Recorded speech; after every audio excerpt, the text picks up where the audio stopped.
Hello, I'm Les Davis and welcome to the Mendip Hills.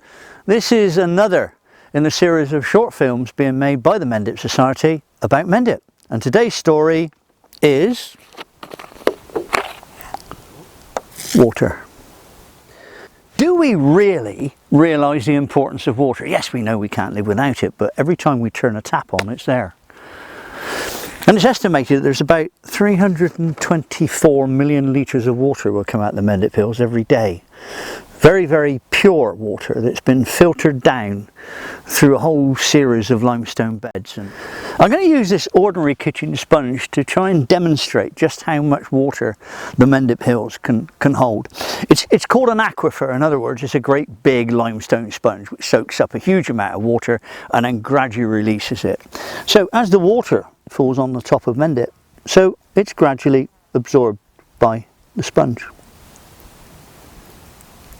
And as you can see, it soaks it up quite readily and then is able to release it.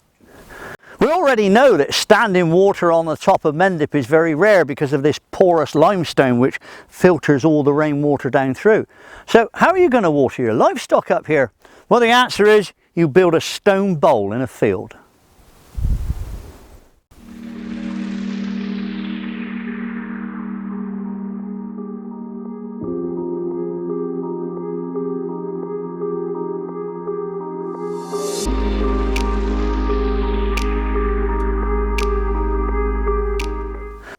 Well, this stone bowl isn't just any old stone bowl, this is a dew pond. Well, in fact, it's a bit of a misnomer really, because it's not filled with water from the dew, but it's filled with water from the runoff the fields all the way around.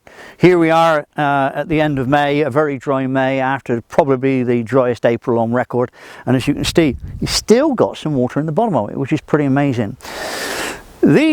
These ponds were built by teams of itinerant workers that moved around the countryside and moved around Mendip, and they dug out the hole in the ground and then they puddled clay in it to make it waterproof, and then on top of that they put a whole series of stones around it to make it cattle proof so the animals didn't go and make holes in it, and then leave the rest to nature.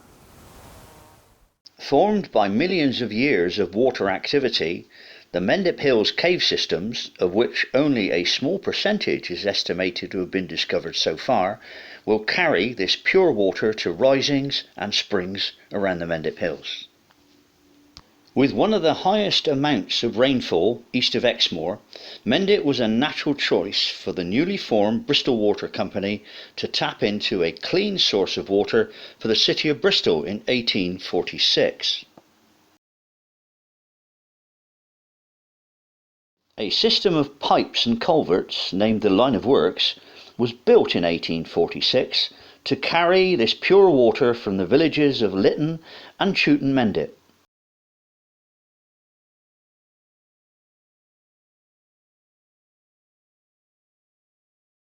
The Line of Works still carries millions of litres of water by gravity over 11 miles to filtration beds just outside the city of Bristol.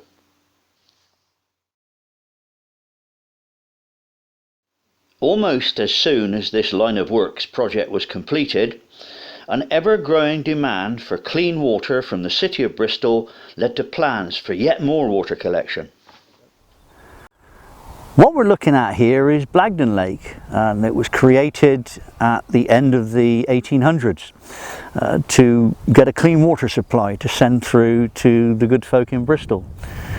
It's a massive area of water. It's something like 7.5 miles to walk around the outside of it, but that wasn't enough.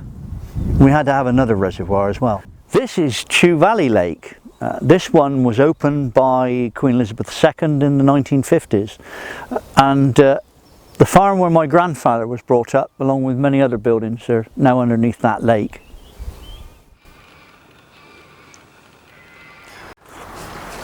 Well, here we are, Blagden Lake. 8,456 million litres of water. But it's not only a water reservoir, it's a great trout fishery, it's a site of special scientific interest and a wonderful place for waterfowl as well.